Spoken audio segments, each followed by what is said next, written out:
शांति। आज 3 अप्रैल 2022। आज अव्यक्त वाणी है।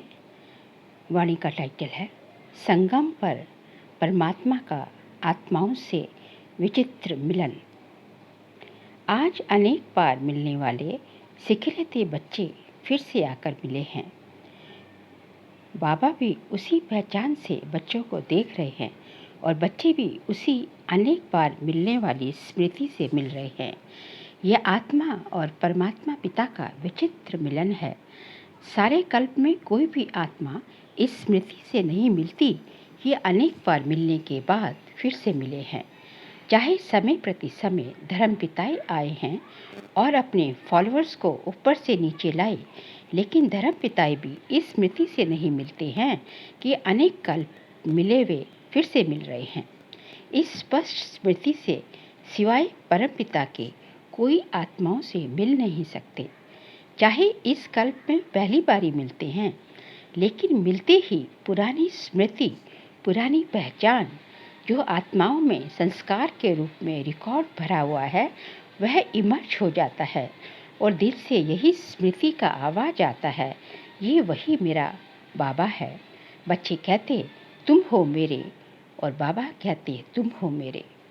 मेरा संकल्प उत्पन्न हुआ उसी सेकंड उस शक्तिशाली स्मृति से, संकल्प से नया जीवन और नया जहान मिल गया और सदा के लिए मेरा बाबा इस स्मृति स्वरूप में टिक गए। जैसे कि स्मृति स्वरूप बने तो स्मृति के रिटर्न में समर्थी स्वरूप बन जाते हैं। समर्थ स्वरूप बन गए ना, कमजोर स्वरूप तो नहीं होना, अब पूछते हैं। और जो जितना स्मृति में रहते हैं उतना स्मृतियों का अधिकार स्वतः ही प्राप्त करते हैं। जहाँ स्मृति है वहाँ समर्थी है ही है। थोड़ी भी विस्मृति है तो व्यर्थ है। चाहे व्यर्थ संकल्प हो, चाहे बोल हो, कर्म हो। इसलिए बाप दादा सभी बच्चों को इसी दृष्टि से देखते हैं कि हर एक बच्चा स्मृति स्वरूप सो समर्थ है। आज तक भी अपना सिमरन भक्तों द्वारा सुन रहे हैं। अपनी स्मृति में लाया मेरा बाबा, तो भक्त आत्मा भी यही सिमरन करती, मेरा इष्ट देव व देवी। जैसे आपने अति प्यार से दिल से बाबा को याद किया, उतना ही भक्त आत्माएं अपने इष्ट देव को, आप इष्ट आत्माओं को दिल से अति प्यार से याद करती हैं। आप ब्राह्मण आत्माओं में भी कोई दिल के स्नेह संबंध से याद करते हैं और दूसरे दिमाग द्वारा नॉलेज के आधार पर संबंध को अनुभव करने का बार बार प्रयत्न करते हैं। जहाँ दिल का स्नेह और संबंध अति प्यारा अर्थात अति समीप है, वहाँ याद भूलना मुश्किल है।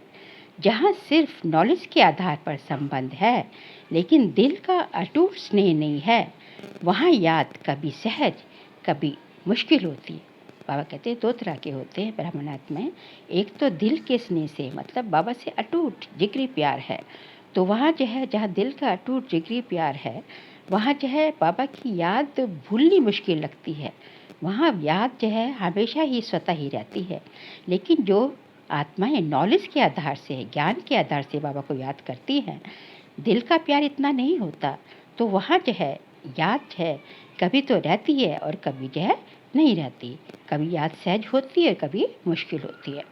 जैसे शरीर के अंदर नस नस में जैसे शरीर के अंदर नस नस में ब्लड समाया हुआ है, ऐसे आत्मा भी हर पल याद, आत्मा में भी हर पल याद समाई हुई है। इसको कहते हैं दिल के स्नेह संपन्न निरंतर याद।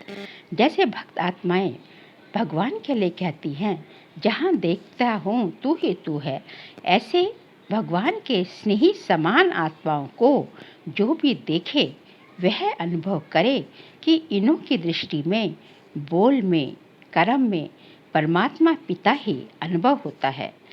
मतलब जैसे भक्त आत्माएं कहती हैं कि जहाँ देखता हूँ मैं तू ही तू है, भगवान उन्हें हर जगह दिखाई देता है। तो इस तरह बाबा कहते हैं कि जो है जो आपको देखे उनको जो है इनकी दृष्टि में, बोल में, कर्म में, उनको जो है हर जगह जो है आपके द्वारा भगवान का दिखाई दे, भगवान का साक्षात्कार हो, भगवान अनुभव हो। इसको कहते हैं स्नेही सो समान बाप। तो स्मृति स्वरूप तो सभी हो, संबंध भी सभी का है, अधिकार भी सभी का है, क्योंकि सभी का फुल अधिकार का संबंध बाबा और बच्चे का है। सभी कहते हैं मेरा बाबा, कोई मेरा चाचा मेरा काका नहीं कहते। अधिकार का संबंध होने के कारण सर्व प्राप्तियों के वर्षे के अधिकारी हो, चाहे 50 वर्ष वाले हो चाहे 6 मास वाले हो। मेरा कहने से अधिकारी तो बन ही गए, लेकिन अंतर क्या होता है? बाप अधिकार तो सभी को एक जैसा देता है, क्योंकि अखुट वर्षा देने वाला दाता है। 2.5 लाख तो क्या, उस टाइम जो है 2.5 लाख के आसपास बाबा के ब्राह्मण बच्चे थे, तो बाबा कहते हैं 2.5 लाख तो क्या, लेकिन सर्व आत्माएं भी अधिकारी बने, उनसे भी अथाह खजाना बाप के पास है, तो कम क्यों दे? तो दाता सभी को देता एक जैसा है, लेकिन लेवता में फर्क है। कोई प्राप्तियों के वर्षे को व खजाने को समय प्रमाण स्वप्रति व सेवा प्रति कार्य में लगाकर उसका लाभ अनुभव करते हैं, इसलिए बाप का खजाना अपना खजाना बना देते हैं, अर्थात अपने में समा देते हैं। इसलिए हर एक खजाने को यूज़ करने के अनुभव से खुशी और नशे में रहते हैं। शुद्ध नशा उल्टा नहीं, और दूसरा है कि खजाना मिला है, इस खुशी में भी रहते हैं कि मेरा है, लेकिन सिर्फ मेरा है और उसको कार्य में नहीं लगाते। तो कोई भी अमूल्य वस्तु को सिर्फ अपने पास स्टॉक में जमा कर लिया, लेकिन सिर्फ जमा करने और यूज़ करने की अनुभूति में अंतर है। जितना कार्य में लगाते हैं उतनी शक्ति और बढ़ती है। वह सदा नहीं करते, कभी कभी करते हैं, इसलिए सदा वालों में और कभी कभी वालों में अंतर पड़ जाता है। कार्य में लगाने की विधि यूज़ नहीं करते तो दाता अंतर नहीं करता, लेकिन लेवता में अंतर हो जाता है। आप सभी कौन हो, कार्य में लगाने वाले या सिर्फ जमा दे खुश होने वाले? पहला नंबर वाले हो या दूसरा नंबर वाले हो? बाबा कहते हैं बाबा के बच्चे बने तो बाबा ने सब खजानों का अधिकार जो है बच्चों को दे दिया, सब उसके खजानों के अधिकारी बन गए।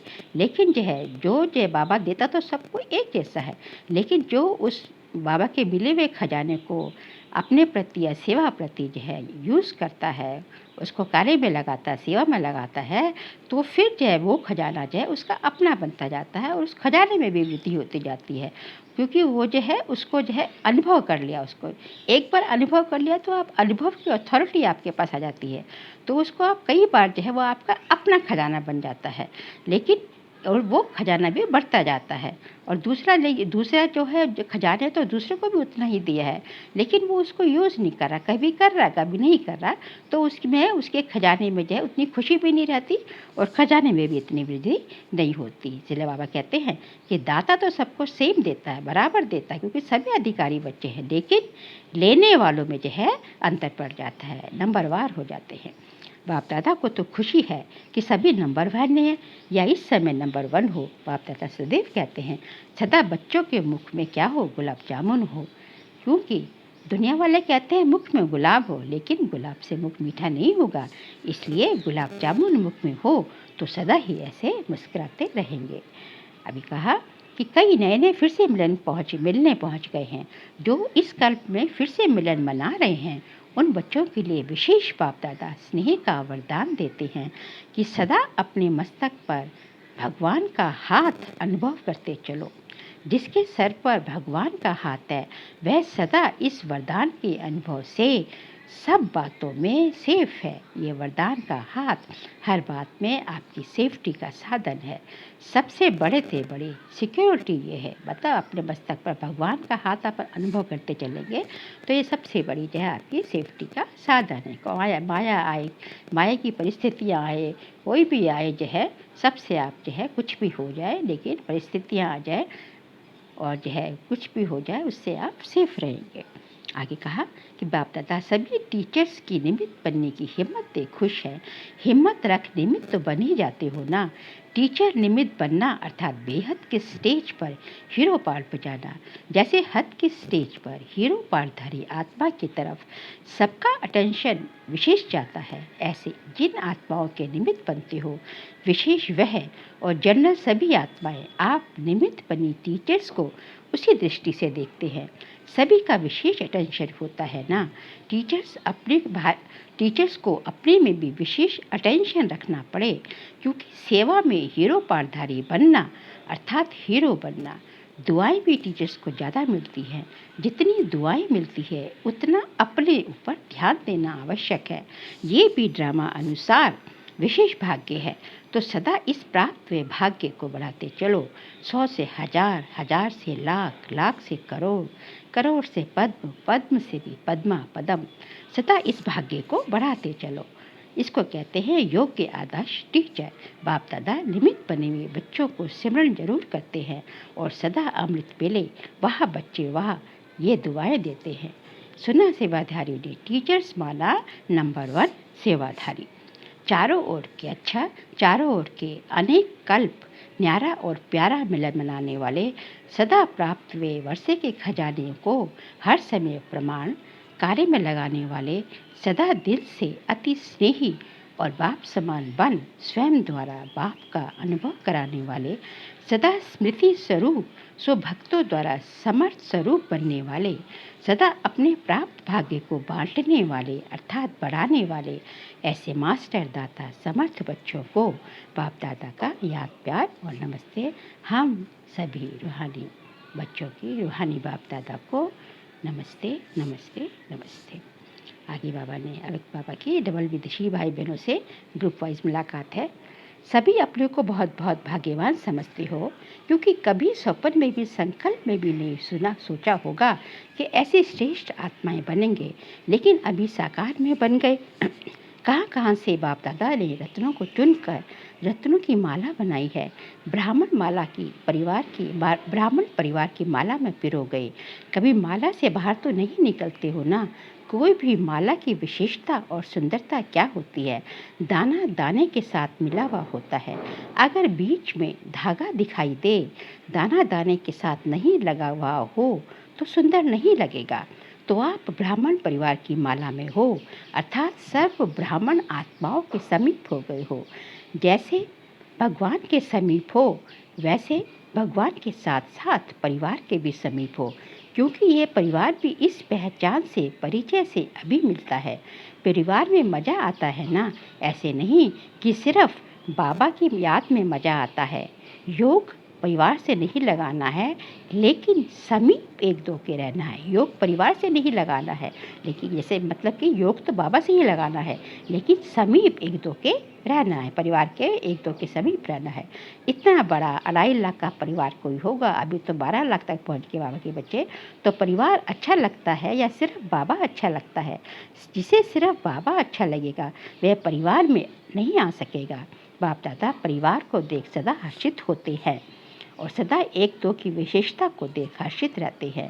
हर ब्राह्मण आत्मा के प्रति यही संकल्प रहता है कि वह ब्राह्मण आत्मा वह देखो बाप का बच्चों से इतना प्यार है, तब तो आते हैं ना, नहीं तो ऊपर बैठकर मिल ले। सिर्फ ऊपर से तो बैठकर नहीं मिलते, आप विदेश से आते हो तो बाप दादा भी विदेश से आते हैं, सबसे दूर से आते हैं, लेकिन आते सेकंड में हैं। आप सभी भी सेकंड में उठती कला का अनुभव करते हो, सेकंड में उठ सकते हो। इतने डबल लाइट हो, संकल्प किया और पहुंच गए, परम धाम कहा और पहुंचे, ऐसी प्रैक्टिस है। कहाँ अटक तो नहीं जाते हो? बाबा पूछते हैं। कभी कोई बादल तंग तो नहीं करते हैं, कोई माया के बादल तंग तो नहीं करते हैं। केयरफुल भी हो और क्लियर भी, ऐसे है ना। डबल विदेशी बच्चों को आते ही सेंटर मिल जाते हैं, बहुत जल्दी टीचर्स बन जाते हैं, इसलिए सेवा की भी दुआएं मिलती हैं। दुआएं मिलने की विशेष लिफ्ट है। साथ साथ आते ही इतने बिजी हो जाते हो जो और बातों के लिए फुर्सत ही नहीं मिलती, इसलिए बिजी रहने से घबराना नहीं, ये गुड साइन है। कई कहते हैं ना, अलौकिक कार्य भी करें फिर अलौकिक सेवा भी करें और अपनी सेवा भी करें, ये तो बहुत बिजी रहना पड़ता है। लेकिन यह बिजी रहना अर्थात मायाजीत बन जाना, ये ठीक लगता है या लौकिक जॉब करना मुश्किल। लौकिक जॉब जो करते हैं उसमें जो कमाई होती है वह कहाँ लगाते हो? जैसे समय लगाते वैसे धन भी लगाते हो, तो तन मन धन तीनों ही लग जाते हैं, सफल हो जाता है। इसलिए थकना नहीं। सेंटर खोलते हो तो कितनी आत्माओं का संदेश सुनते ही कल्याण होता है। तो मन और धन का कनेक्शन है। जहाँ धन होगा वहाँ मन होगा, जहाँ मन होगा वहाँ धन होगा। बाप दादा डबल विदेशियों को सर्व प्रकार से सफल करने में बिजी देखकर खुश होते हैं। सभी गोल्डन चांसलर हो, सदा याद रखना कि सफलता मूर्त है और सदा सफलता मेरे गले का हार है। कोई भी कार्य करो तो पहले ये सोचो कि सफलता मेरे गले का हार है। जैसा निश्चय होगा वैसा प्रत्यक्ष फल मिलेगा ही। आगे बाबा ने कहा, ये स्वीट साइलेंस प्रिय लगती है ना, क्योंकि आत्मा का ओरिजिनल स्वरूप ही स्वीट साइलेंस है। तो जिस समय चाहो उस समय स्वीट साइलेंस की स्थिति का अनुभव कर सकते हो, क्योंकि आत्मा अभी इन बंधनों से मुक्त हो गई। इसलिए जब चाहे तब अपनी ओरिजिनल स्थिति में स्थित हो जाओ, मतलब मूल वतन की स्थिति में, शांति धाम की स्थिति में। तो बंधन मुक्त हो गए हो ना, तो बंधन मुक्त हो गए या होना है। इस बार मधुबन में 2 शब्द छोड़कर जाना, समथिंग और समटाइम। ये पसंद है ना? सभी छोड़ेंगे, हिम्मत रखने से मदद मिल जाएगी, क्योंकि ये तो जानते हो 63 जन्म अनेक बंधनों में रहे और एक जन्म स्वतंत्र बनने का है। इसका ही फल अनेक जन्म जीवन मुक्ति प्राप्त करेंगे। तो फाउंडेशन यहाँ डालना है। जब इतना फाउंडेशन पक्का होगा तब तो 21 जन्म चलेगा। जितना अपने में निश्चय करेंगे उतना ही नशा होगा। बाप में भी निश्चय, अपने में भी निश्चय और फिर ड्रामा में भी निश्चय, तीनों निश्चय में पास होना है। अच्छा, एक एक रत्न की अपनी विशेषता है। बाप दादा सबकी विशेषता को जानते हैं। अभी आगे चलकर अपनी विशेषता को और कार्य में लगाओ तो विशेषता बढ़ती जाएगी। और दुनिया में खर्च करने से धन कम होता है, लेकिन यहाँ जितना यूज़ करेंगे, खर्च करेंगे उतना बढ़ेगा। सभी अनुभवी होना। तो इस वर्ष का यही वरदान याद रखना कि हम विशेष आत्मा हैं और विशेषता को कार्य में लगाकर और आगे बढ़ाएंगे। जैसे यहाँ नज़दीक बैठना अच्छा लगता है, वैसे वहाँ भी सदा नज़दीक रहना। बाप दादा सदा हर एक को इसी श्रेष्ठ नज़र से देखते हैं कि एक एक बच्चा योगी भी है और योग्य भी है। अच्छा, आज का वरदान है, दूसरों के परिवर्तन की चिंता छोड़, स्वयं का परिवर्तन करने वाले शुभ चिंतक भव। स्व परिवर्तन करना ही शुभ चिंतक बनना है। यदि स्व को भूल दूसरे के परिवर्तन की चिंता करते हो तो ये शुभ चिंतन नहीं है। पहले स्व और स्व के साथ सर्व। यदि स्व का परिवर्तन नहीं करते और दूसरों के शुभ चिंतक बनते हो तो सफलता नहीं मिल सकती। इसलिए स्वयं को कायदे प्रमाण चलाते हुए स्वयं का परिवर्तन करो, इसी में ही फायदा है। बाहर से कोई फायदा भल दिखाई ना दे, लेकिन अंदर से हल्कापन और खुशी की अनुभूति होती रहेगी। इसलिए कहा जाता है स्व परिवर्तन से विश्व परिवर्तन। आज का स्लोगन है, सेवाओं का सदा उमंग है तो छोटी छोटी बीमारियां मर्ज हो जाती हैं, क्योंकि जहाँ से उमंग उत्साह है वहाँ खुशी है। और जहाँ कहा जाता है जहाँ खुशी है ना, खुशी जैसी खुराक नहीं। तो जो भी छोटी छोटी बीमारियां होंगी वो भी जो है, बीमारी किसी भी रूप में हो सकती है, माया के रूप में, परिस्थिति के रूप में हो सकती है, अपनी भौतिक शरीर से बीमारियां हो सकती है। तो सब बीमारियां जो है मर्ज होती जाएगी, धीरे धीरे समाप्त होती जाएगी। अच्छा, ओम शांति।